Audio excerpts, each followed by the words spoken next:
오늘 우리가 함께 나누신 하나님 말씀은 창세기 25장 31절에서 34절까지입니다.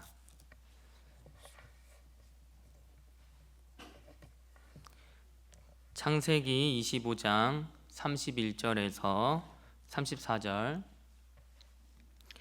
구약 35쪽입니다. 함께 읽겠습니다.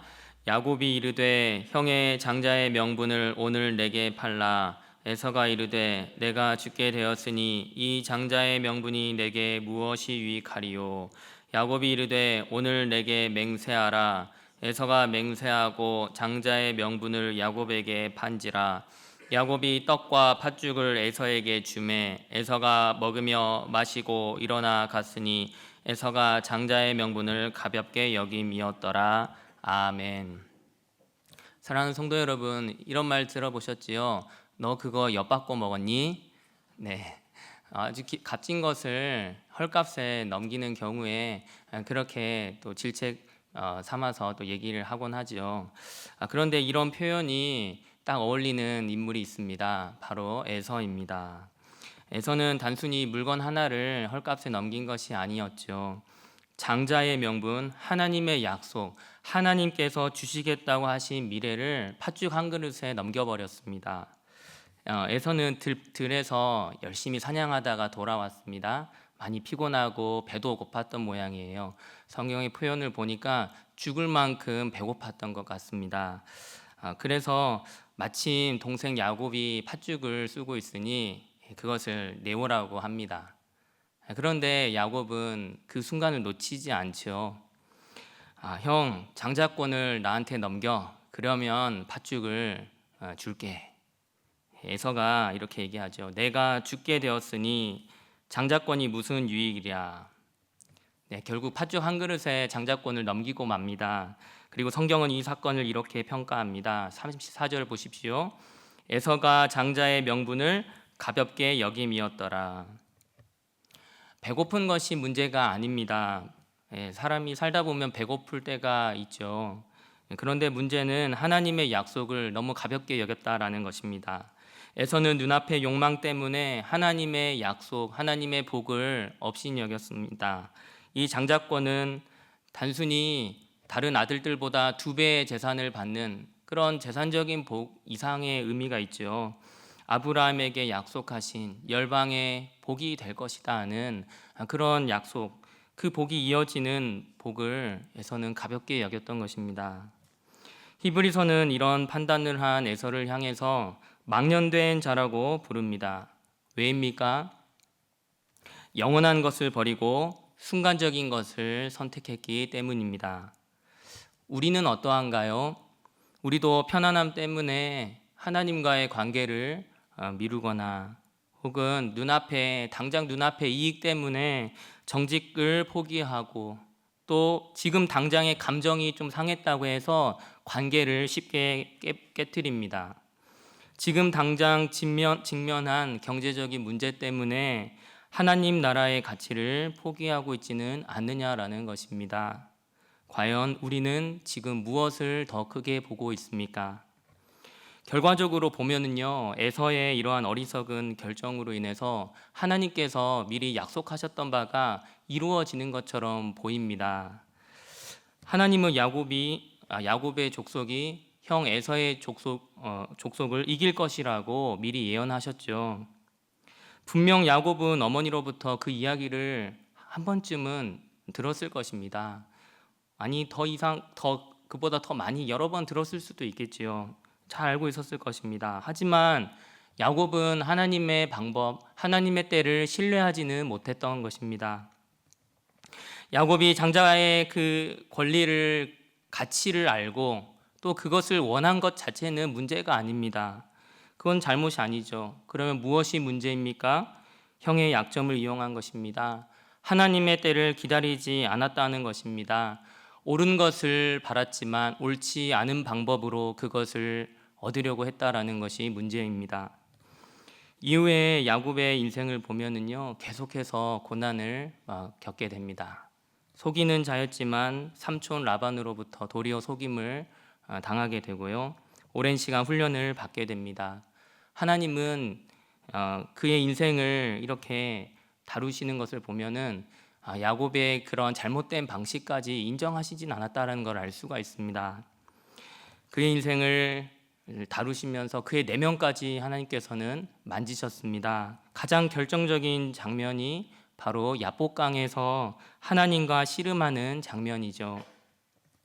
거기서 하나님은 야곱을 완전히 깨트리셨습니다. 그동안 하나님 없이도 자기 나름대로 문제를 해결하려고 꾀를 부리던 인생 아니었겠습니까? 그러나 야곱은 형 에서가 자기를 죽이려고 군대를 이끌고 점점 더 가까이 추격해 오고 있는 그 절박한 상황 가운데서 하나님 외에는 더 이상 붙들 소망이 없게 되었습니다. 그래서 밤새도록 하나님의 허리춤만을 붙잡으면서 하나님, 저에게 복을 주시지 않으면 제가 이 손을 놓을 수가 없습니다 하면서 간절히 기도했죠.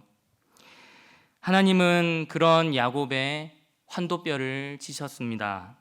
그래서 자기 발걸음에 빠른 자가 아니라 절뚝거리더라도, 그래서 조금 느리더라도 하나님만 의지하면서 남은 인생을 한 걸음 한 걸음 걷게 하셨습니다. 그의 이름도 속이는 자 야곱에서 하나님과 겨루어 이긴 자 이스라엘로 바꿔 주셨습니다. 새로운 정체성을 부여해 주시고 믿음의 길로 인도하셨습니다. 우리도 그런 것 같습니다. 하나님의 뜻은 아는 것 같고 또 그것을 이루고 싶지만 종종 내 방식으로 그것을 이루려고 합니다.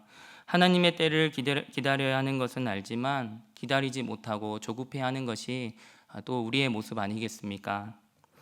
그런데요, 그러한 우리의 조급함의 본질은 이것입니다. 하나님보다 내가 더 잘 안다라는 생각입니다. 하나님보다 내가 더 일에 대해서 더 빠르게 더 잘 처리할 수 있다라고 생각하는 그런 우리의 교만함입니다. 사울 왕을 떠올려 보십시오. 블레셋과의 전쟁 가운데 있었습니다. 사무엘이 오기로 했는데 오지 않습니다. 적군은 쳐들어오고 백성들은 흩어지고 있습니다. 그런 급박한 상황으로 인해서 사울 왕은 그만 자신이 번제를 드리고 맙니다.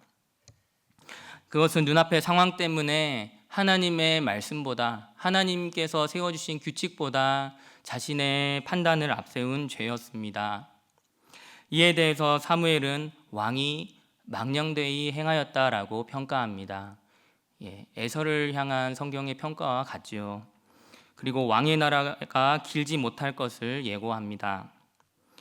따지고 보면 하나님께 제사를 드리는 것이 뭐 나쁜 것도 아니고요, 좋은 일 아니겠습니까? 그런데 그 좋은 일을 옳지 않은 방식으로 했다라는 것을 하나님께서는 중요한 범죄로 여기셨다라는 것입니다. 그런데요, 사울 왕이 어떻게 왜 그 중요한 중죄를 범했는지를 한번 생각해 보십시오. 그 과정을 생각해 보면 조급한 마음이 들게 하는 그 급박하게 돌아가는 상황이 사울 왕으로 하여금 그런 범죄를 저지르게 했다라는 것을 알 수 있습니다. 사울 왕이 그걸 하면 안 된다라는 것을 몰랐던 것이 아니었습니다.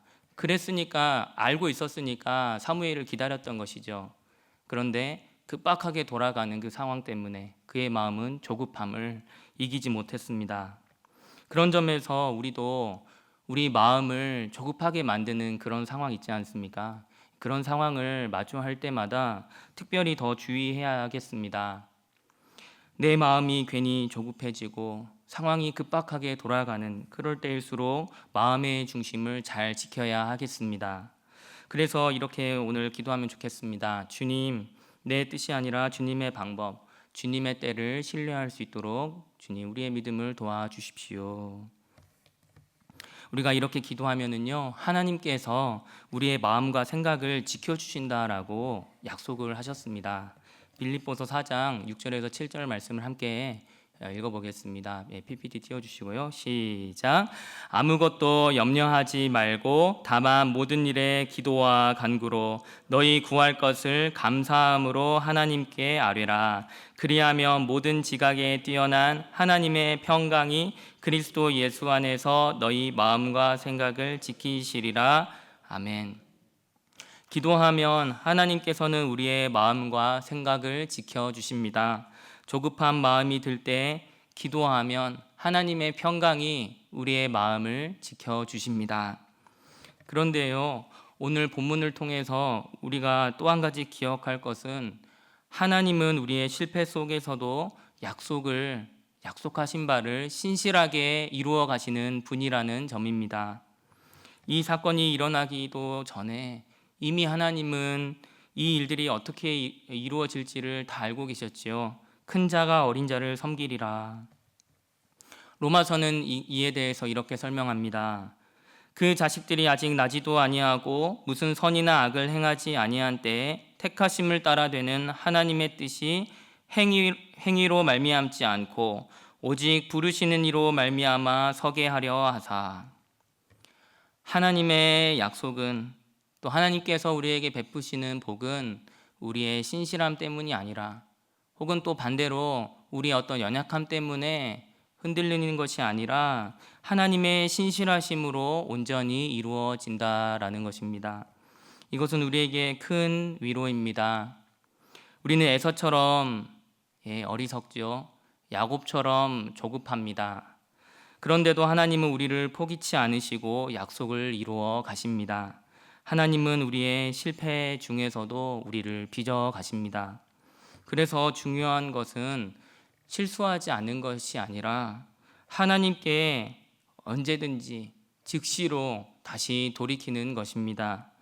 지난 특별 새벽줄 새벽 기도회 때 목사님께서 회개를 사랑할 수 있을까라는 주제로 이렇게 귀한 말씀을 전해주시고, 우리도 회개에 대해서 새롭게 깨닫고 또 이미 알고 있는 내용에 대해서도 다시 한번 짚어보면서 회개할 수 있는 기회를 가졌는데요. 혹시 여전히 내가 주인이 되어서 조급한 마음에 하나님보다 앞섰던 우리의 그런 모습이 있다면 또 다시 한번 주님께로 우리의 마음과 삶을 돌이키게 되기를 바랍니다.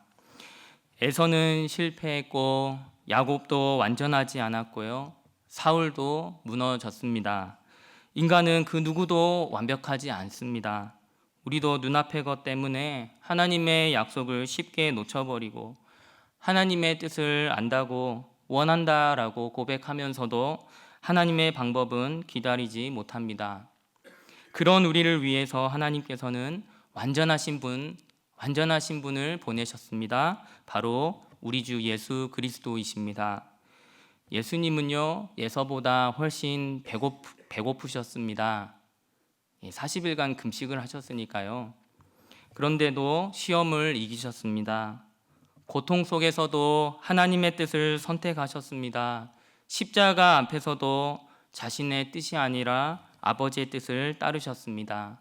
그렇게 급박하게 돌아가는 상황 가운데서도 우리 주님은 단 한 번도 지금의 상황 때문에 하나님을 포기치 않으셨습니다. 예수님은 진정한 장자로서 하나님 아버지의 뜻을 온전히 이루셨습니다. 로마서 8장 29절에도 보면은요, 인상적인 표현이 나옵니다. 예수님을 많은 형제 중에서 맏아들이라고 소개합니다. 네, 맏아들, 장자라는 표현이죠. 예수님은 참 장자로서 하나님 나라의 참 상속자이십니다. 에서가 장자의 명분을 가볍게 여긴 것과는 다르게 예수님은 십자가에 달리시기까지 그 아들의 길을, 그 장자가 마땅히 행할 바를 끝까지 행하시고 이루신 분이십니다.